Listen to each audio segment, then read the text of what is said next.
Բացակայելու արգելքը կիրառվեց եւ ինչպես որ մյուս սրբազանների պարագայում նույն քրեական վարույթի շրջանակներում քրեական հետապնդումը հարուցվեց եւ բացակայելու արգելքը որպես խափանման միջոց կիրառվեց եւ անձինք փաստացի չեն կարողանալու Հայաստանի Հանրապետության սահմանը հատել մինչեւ այս վարույթի ավարտը։ Դուք որ սրբազանի փաստաբան Մուշեղ Սրբազանի պաշտպան Վրեժ Խաչիկյան։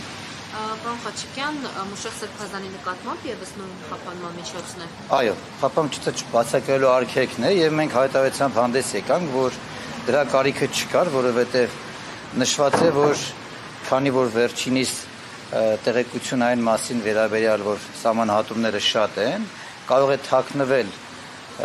վարույթ իրականացնող մարմնից, ինչպես նաեւ այդ ձևով ոչնչոտել բնականոն ընթացքին, դրա համար կիրառվում ենք հայտարարեցինք, որ վերջինս իր պաշտոնը եւ իր նաեւ բարձր հոգեորական ծառայական դիրքից ելնելով առաքելական սուբյեկտի գործունեությունից կապված հաճախակի պետք է բացակայ եւ հետեւաբար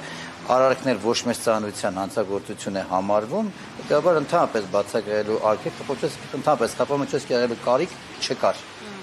Իսկ բողոքարկելու եք դուք։ Այո, իհարկե։ Այո, իհարկե։ Իսկ կարելի է ենթադրել, որ զանոչ արվում դրա համար, որ այս հոգեվորականները առաջիկայում եպիսկոպոսաժողովին չմասնակցեն։ Այդ հարցին չեմ կարող պատասխանել որպես փաստաբան իրավաբան, ասեմ, որ նայեք, բոլոր սրբազանները մեղադրվում են այն բանի համար, որ 2026 թվականի հունվարի 27-ին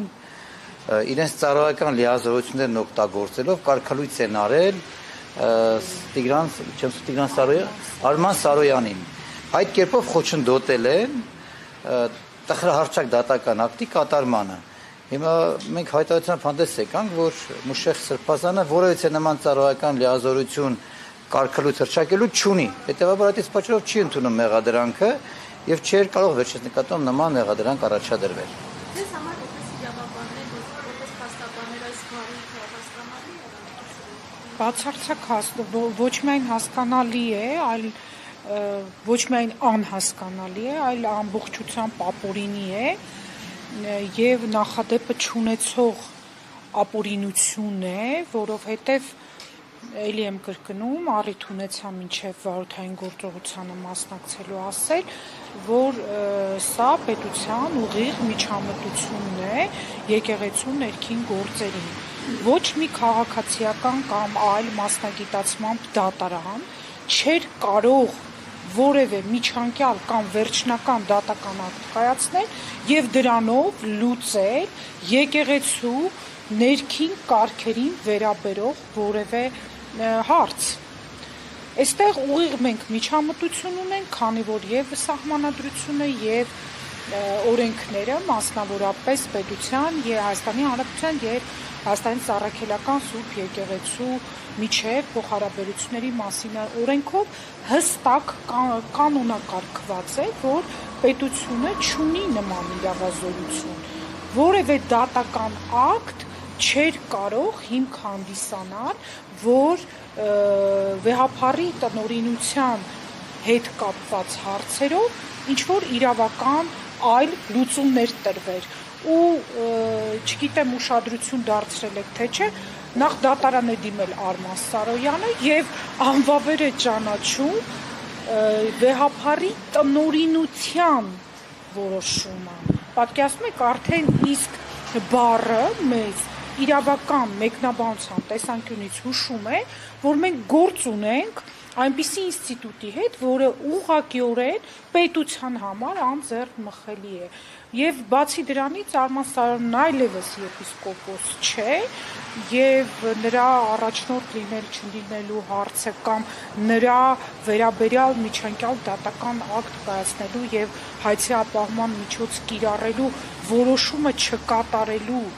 կամ այդ որոշման կատարումը խոչընդոտելու հարցերը որևէ կերպ քրեական վարույթ նախաձեռնելու առիթ չէին կարող հանդիսանալ։ Ես ցավում եմ, որ քննչական կոմիտեն վերջնականապես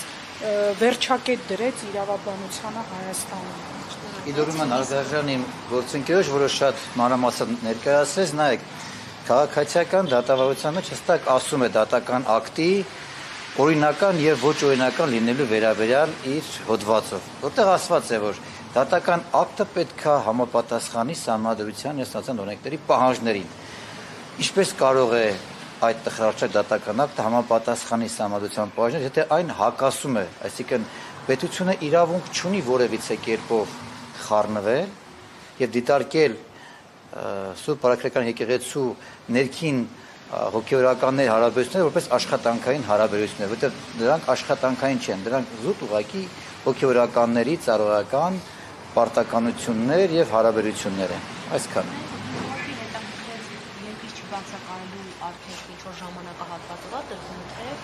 Ամբողջ նախաքննության ընթացքում։ Այո, նախաքննական մարմինը, երբ որ կիրառում է խափանման միջոցները, իհարկե մյուս խափանման միջոցների համար ժամկետ, օրինակ կալանքի համար, տնային կալանքի համար ժամկետներ սահմանվում են, բայց բացակայելու արգելքը ենթադրվում է, որ այս քրեական վարույթի ողջ ընթացքի համար է եւ այո, ես որպես հաստաբան եւ որպես Հայաստանի Հանրապետության քաղաքացի վստահ եմ, որ այս գործընթացը ուղղակիորեն կապված է եպիսկոպոսատ ժողովը խոչընդոտելու, արտերկրում անցկացումը խոչընդոտելու հանգամանքի հետ։ Ըստ քրեական դատավարության մեղադրանք հարցնելու պահից ոչ մեծ ծանոթության հանցագործության համար 4 ամիս է նախատեսված վարույթը ավարտելու։ Այսինքն առնվազն, եթե այս վարույթը պետք է ավարտի 4 ամիս, ապա բացակայելու արգելքը պետք է երևասպավի այդ 4 ամիս ժամկետում։ Ժամկետը ամեն ինչ ասում է, չէ՞ արդեն 4 ամիս հետո։ Շնորհակալ եմ նմանապես ձեր այստեղ մրցելու եւ լուսաբանելու համար։ Շնորհակալություն հարգելի գործընկերներ, իսկապես լրատվամիջոցների աջակցությունը եւ երկու հասարակական ինստիտուտների համատեղ աշխատանքը շատ մեծ այսպես օգնություն է մեր մայրաթորին եւ մեր հոգեվորականներին։ Շնորհակալ եմ։